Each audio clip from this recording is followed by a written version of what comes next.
Bueno, buenas tardes a todos. Muchísimas gracias por venir a compartir esta tarde con nosotros en un momento tan complicado.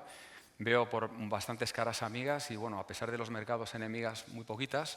Y lo que pretendíamos en esta pequeña presentación es no machacaros ni destrozaros con todo lo que habéis estado oyendo todo este tiempo y que salgáis de aquí con una visión un poquito más optimista, porque realmente para nosotros pensamos que nos encontramos en un momento de inflexión en las inversiones que no vamos a volver a ver en los próximos 15 o 20 años, ¿no? Y somos muy positivos a pesar de que todo puede empeorar todavía. Hay muchos black swans, ¿no?, como suelen denominar a esas pequeñas cosas que pueden pasar y fastidiarlo todo, pero bueno, vamos a tener un poco de perspectiva sobre dónde nos encontramos ahora mismo. A ver. Si me lo permitís, vamos a hacer una pequeña introducción, ¿vale?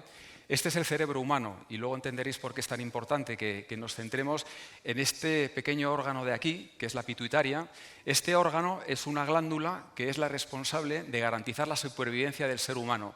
Más de 40.000 millones de años de evolución se la debemos a esta pequeña glándula. Y esta pequeña glándula funciona como una especie de central de alarmas. ¿Y qué es lo que hace exactamente y por qué es tan importante para nosotros como inversores entenderlo? El cerebro, en la parte del córtex, tiene un grupo muy concreto de neuronas que lo que hacen es que una vez que detectan una agresión o un peligro, como por ejemplo el ataque de un depredador, emite una señal eléctrica que automáticamente estimula la pituitaria. Y la pituitaria genera uno de los activos más potentes que hay en la naturaleza. Es un neuroconector increíble, que no podemos controlar. Estas hormonas del estrés lo que hacen fundamentalmente es que inyectan en el sistema nervioso una serie de sustancias que lo que hacen es, primero, aumentan el nivel de azúcar en la sangre, por un lado. Segundo, aumentan nuestro ritmo cardíaco. Nos generan una situación de estrés increíble y es una sustancia muy potente que genera el cuerpo siempre en estas situaciones.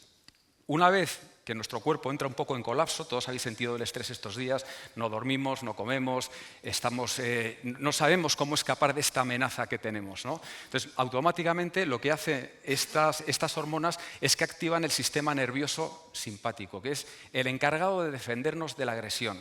Es el sistema que nos va a salvar y que nos ha salvado durante 40.000 millones de años de las agresiones y de las amenazas externas. Y tiene un protocolo muy claro que se basa en dos planes. Plan A: hay que bloquear la amenaza. Problema del plan A, que es imposible. Esta amenaza funciona con los depredadores pequeños, pero no con el Banco Central Europeo y mucho menos con la Reserva Federal.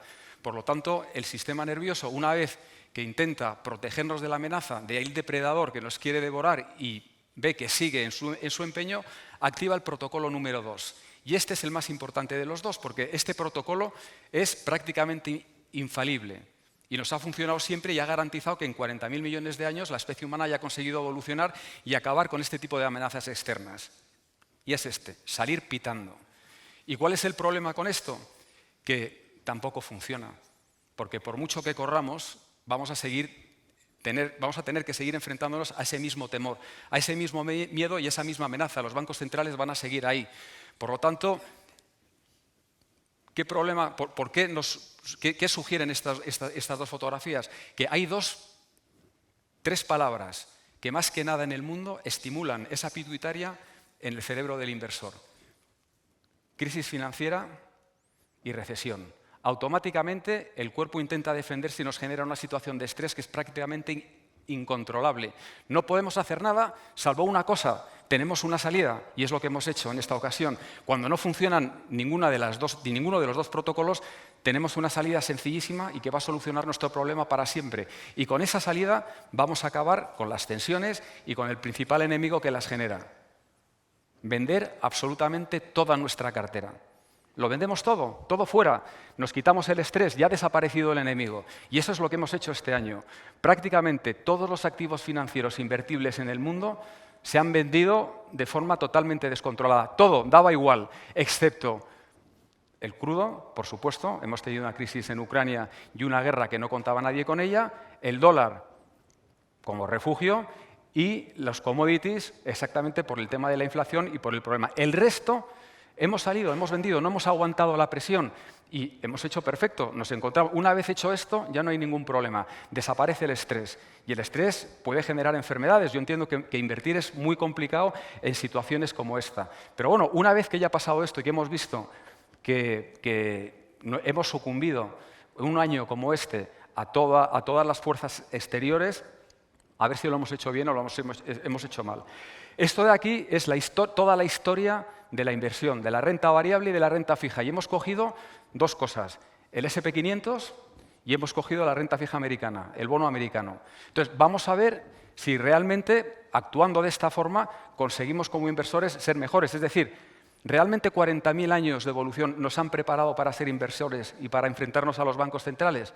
Pues vamos a ver cómo realmente no ha sido así. Entonces, empezamos con la renta variable y cogemos uno de los peores años de la historia. 1931, una de las peores crisis, la gran recesión americana. Año complicadísimo. Los mercados cayeron más de un 50%.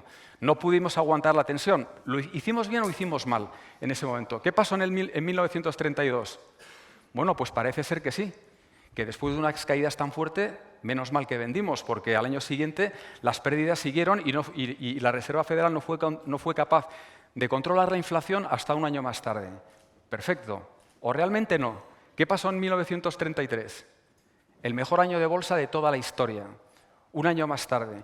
Las bolsas subieron, el S&P 500, más de un 50%. Por lo tanto, el haber sobrereaccionado en esos momentos no fue el mejor de los consejos. 1934, bueno, hay que pagar un poco la resaca. Caídas del 9 y pico % del S&P 500 después de una subida fuerte. Y uno puede pensar, este rebote no ha sido absolutamente nada. Al final teníamos razón y teníamos que estar fuera de mercado. Al año siguiente, 1935, otro de los mejores años de toda la historia de la bolsa. El haber estado fuera de estos 2 años, ibas a tardar más de 10 años en recuperar lo que perdiste ahí, cuando en apenas 2 años, en menos de 2 años, estabas ya en beneficios. Pero vamos a seguir viendo qué ha pasado otros años, porque esto puede ser, oye, lo he preparado, está manipulado, he cogido solamente los años que funcionan. 1937, otro de los peores años de la bolsa de la historia. 1938, rentabilidades por encima del 30%. Siguiente año, a ver si esto. 2008, Lehman, el fin del mundo. Se desaparece la mitad del sector financiero europeo, Lehman quiebra, el problema de las hipotecas, todo el mundo vende. Hay que salir de bolsa, tenemos que salir corriendo porque no aguantamos la presión. Año siguiente, 2009, otro año espectacular de bolsa. Por lo tanto, y luego veremos que esto no es casualidad, que esto está totalmente programado y que exactamente igual que ha funcionado antes, va a funcionar exactamente igual ahora y como lo ha hecho siempre. Pero vamos a ver, por ejemplo, en el caso de la renta fija, bueno, tenemos el 2002 también aquí, 2003, efectivamente, al año siguiente rentabilidades de más del 20%, pero vamos a ver la renta fija, porque uno puede decir, no, la renta fija es un animal totalmente diferente. A lo mejor un inversor de renta fija tiene que moverse más con los tipos de interés, predecir un poco más, y como hemos visto, estamos en uno de los peores años de toda la historia en la renta variable y el peor, claramente, en la renta fija. ¿Pero qué ha pasado con la renta fija? 1994, 1995, al año siguiente, 1980, 1981. Bueno, tampoco es tanto. Para haber tenido una bofetada tan grande, uno puede decir, hombre, un 2,5 tampoco es demasiado. ¿Pero qué pasó en 1982? El mejor año de toda la historia. Otra vez en renta fija. 1999, 2000.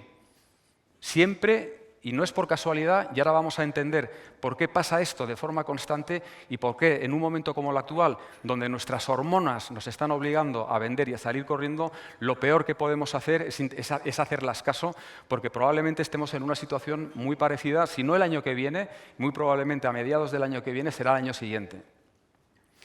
Este índice de aquí explica un poco lo anterior, es decir, ¿por qué si tenemos herramientas objetivas que nos enseñan el momento exacto en el que estamos y es muy predecible, ¿por qué nos dejamos llevar por las emociones? Esto es lo que habréis oído estos últimos días, que parece muy inteligente pero es muy sencillo, que es la inversión de la curva de tipos de interés. Los tipos de interés normalmente tienen que estar más los cortos bajos y los largos altos. Cuando hay una inversión de la curva pasa algo raro, pasa algo extraño. Los tipos a corto suben muy deprisa porque los bancos centrales identifican crisis o porque la inflación sube demasiado.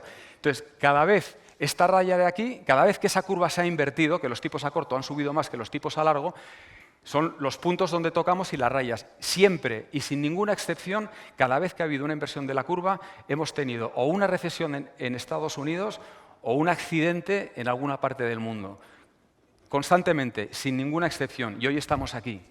Por lo tanto, nadie puede negar que hoy, precisamente, está confirmada una recesión en Estados Unidos. Si no está pasando ya, estará muy pronto. Y es muy importante entender esto, porque esto es la mejor noticia como inversores que nos podrían dar hoy si se confirma. Porque una vez que se confirme la recesión, las recesiones se confirman con datos muy atrasados, o sea que probablemente cuando nos confirmen, se confirme, estemos ya saliendo de la misma y los bancos centrales empiecen un poco a dulcificar el lenguaje de subida de tipos de interés. Cuando se produzca eso, incluso antes, el mercado rebotará con una fuerza igual de fuerte, mucho más fuerte que con la que ha experimentado esta caída, descontando ya el siguiente movimiento de tipos. Y veremos ahora lo sencillo que es. No tenemos que hablar de guerra, no tenemos que hablar de inflación, no tenemos que hablar de hiperinflación, solo tenemos que ver lo que ha hecho la historia. Aquí vemos también en este gráfico de aquí abajo es el bono americano, o el bono a corto plazo. Vemos siempre, cada vez que hay una crisis, la renta fija cae con mucha fuerza, sobre todo los bonos a corto, y automáticamente después tiene un rally. Y aumenta su precio y cae su rentabilidad. Exactamente igual. Las líneas rojas suceden a la subida de las rentabilidades. ¿Y por qué pasa esto? Pues por un motivo muy sencillo, y este quizás es lo más importante que quiero con lo que os vayáis hoy en mente. El gráfico de abajo son los tipos de interés, los movimientos de tipos de interés de la Reserva Federal. Entonces, el gráfico de aquí, este blanco de aquí, es el índice de estrés financiero de Goldman Sachs. Este índice lo que mide es el índice de estrés financiero en el mercado, es decir, las condiciones de financiación, los tipos de interés, si es fácil o complicado acceder a la financiación, si el coste de capital de las empresas es alto o es bajo, y qué es lo que siempre pasa, está pasando ahora, y por eso podemos prever sin ningún lugar a dudas lo que va a pasar dentro de poco tiempo. En 1908, después de unos años de un fuerte crecimiento en Estados Unidos, donde la Reserva Federal había mantenido bajadas de tipos de interés, tipos estables, de repente se dan cuenta que la economía empieza a recalentarse. ¿Y qué es lo que hacen? Lo que hacen siempre, utilizar un arma de destrucción masiva. La tienen y la pueden usar siempre que quieran. Y además les da exactamente igual las víctimas que dejen en el camino. Y lo han hecho siempre de la misma forma. En un solo año subieron los tipos de interés del 4,75 al 6,50. La situación de estrés financiero aumentó, porque era difícil acceder a la financiación, porque las hipotecas se ponían más caras, porque el coste de capital para las empresas subía. Y en el momento culmen de estrés, felicidades, ya lo ha conseguido la Reserva Federal, estallan las .com, la primera crisis que revienta. Y la primera víctima. Automáticamente, después del estallido de las .com y de la entrada en recesión en Estados Unidos, que es exactamente lo que quería, no fue un accidente, la Reserva Federal quería meter a Estados Unidos en una recesión y nos metió a Europa también de rebote. Automáticamente después, bajan al año siguiente los tipos de interés del 6,50 al 1,75.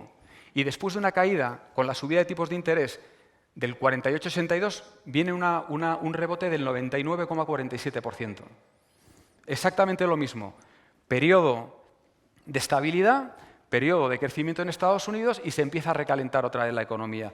Esta vez hacen una subida más paulatina en 2 años y medio y se llevan los tipos del 1 al 5,25, una auténtica bestialidad. Porque la economía americana se estaba reactivando, porque el sector de la vivienda se estaba recalentando. ¡Pum! Siguiente burbuja que revientan. Sabían perfectamente que estaba ahí y iban precisamente a reventarla.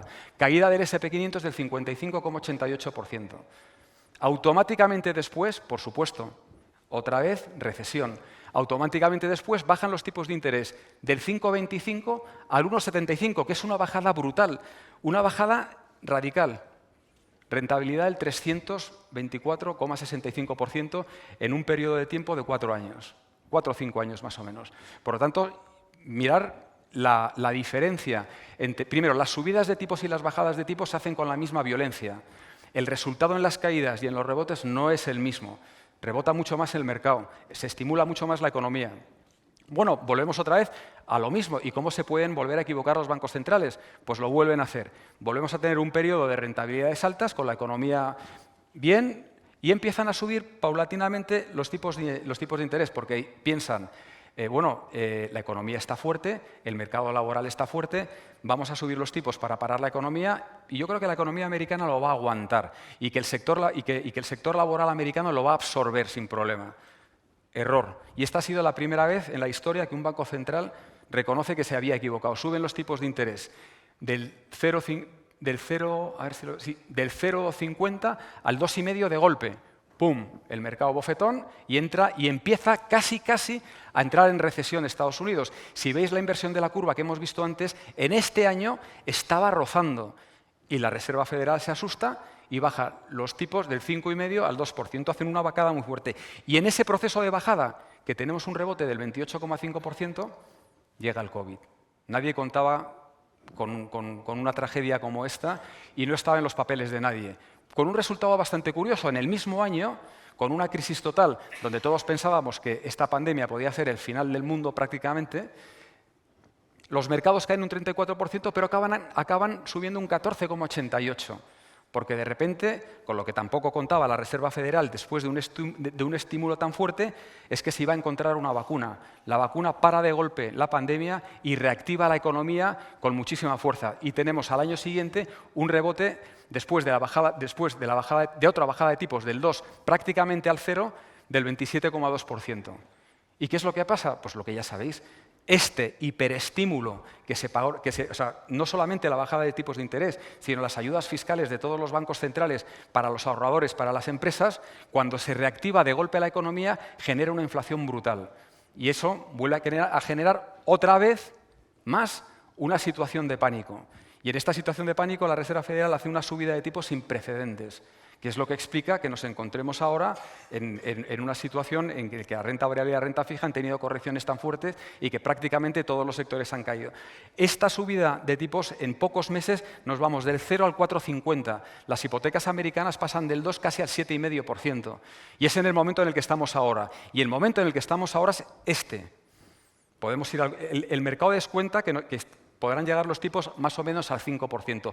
Pero ya estamos cerca de los puntos máximos y de clímax total. Estamos viendo lo peor de lo que se puede producir en la crisis. Y, de hecho, el estrés financiero ya empieza a recuperarse un poco. Por lo tanto, no os quepa la menor duda que estas bajadas de tipos de interés tan violentas que hemos visto después de estas subidas lo vamos a volver a ver dentro de muy poco. Por lo tanto, no penséis en hiperinflación, en estagflación, eso no va a pasar. El problema o la probabilidad más grande es que lo que nos encontremos es con un susto en el que lo que suceda,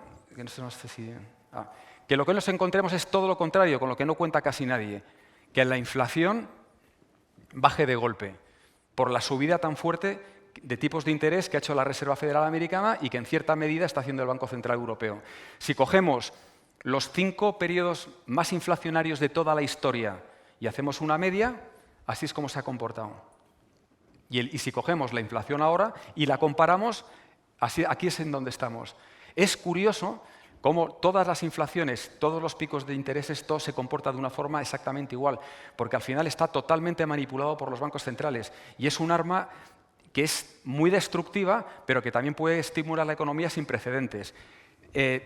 Bueno, pero esto es una teoría, es decir, esto puede pasar, puede no pasar, se puede parecer y se puede ir más arriba, bueno, cada uno que piense lo que sea, pero realmente es muy posible que estemos en este escenario.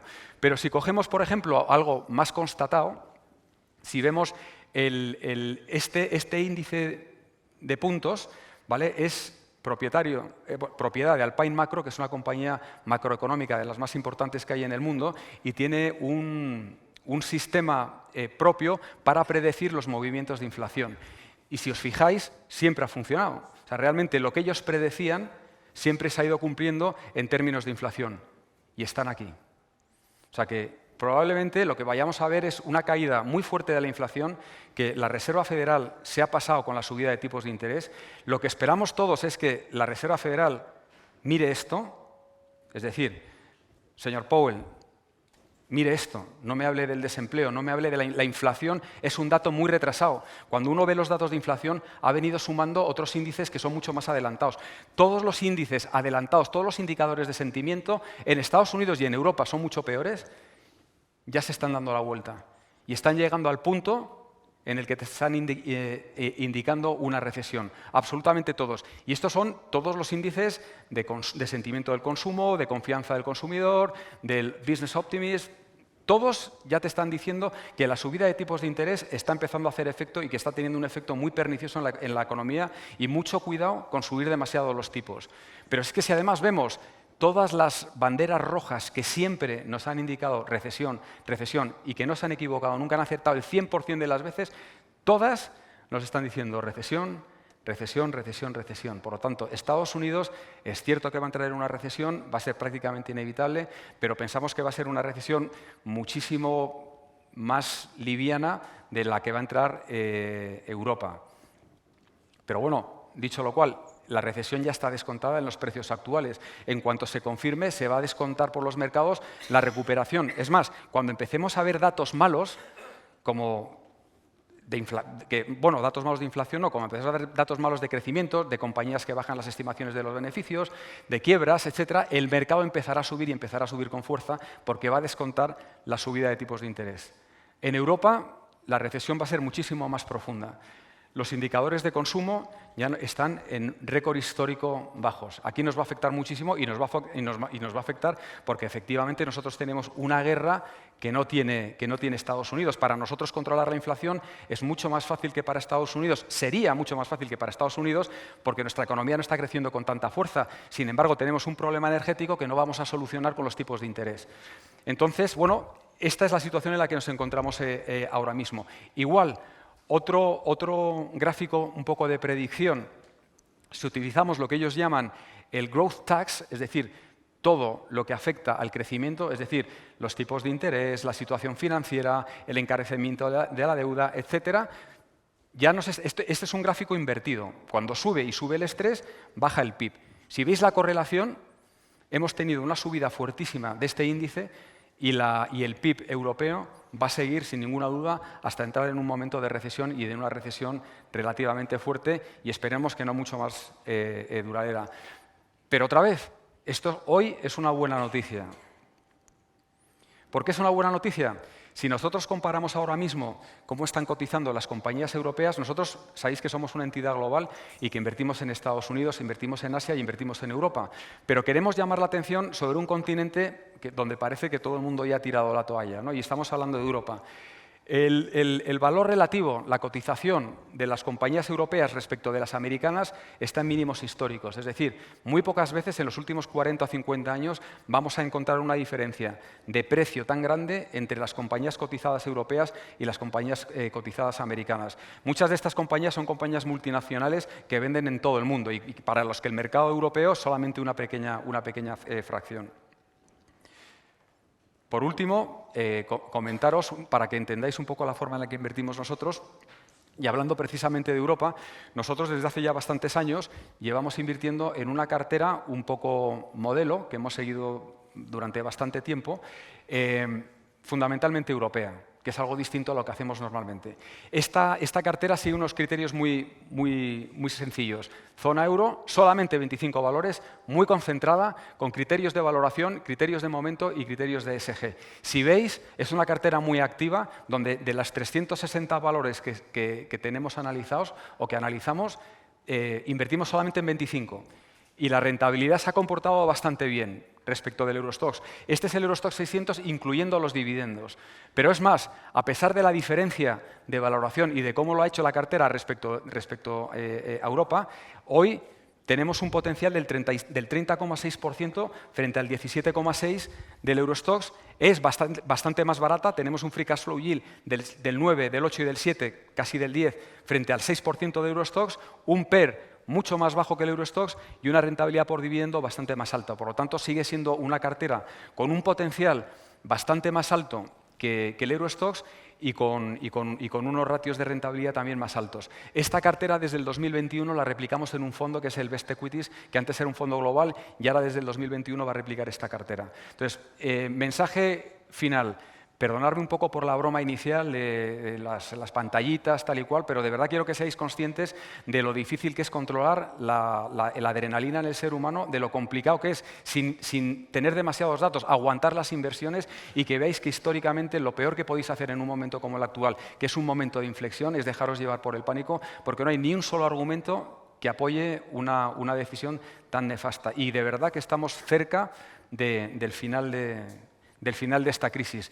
Por supuesto, está Irán, el problema que tenemos ahora mismo con Israel, está Taiwán y está Putin. Eso no lo podemos controlar. Eso puede hacer que esto se retrase, que cambie, que mejore o que peore ostensiblemente. Entonces, bueno, como último mensaje, por favor, calma. Sé que siempre que nos veis decimos calma, no pasa nada, no sé qué, y siempre pasa lo mismo, pero siempre que nos hemos visto un año más tarde o 6 meses más tarde, nos habéis acabado dando la atención. Y os agradecemos muchísimo la confianza. Sabemos que no son momentos fáciles, tampoco lo son para nosotros, pero de verdad, ateneros a la historia, ateneros a los bancos centrales, tienen la capacidad de darle la vuelta y lo van a hacer como lo han hecho siempre, y nos quedan por delante unos años de rentabilidades espectaculares, donde van a pasar tecnológicamente cosas que nos van a descubrir unos mundos increíbles que en algún momento entraremos en eso. Nos quedan 10 años por delante de un crecimiento a nivel mundial, a pesar de las tensiones geopolíticas, increíbles. Y yo lo único que espero es que estéis con nosotros para aprovecharlos los próximos años.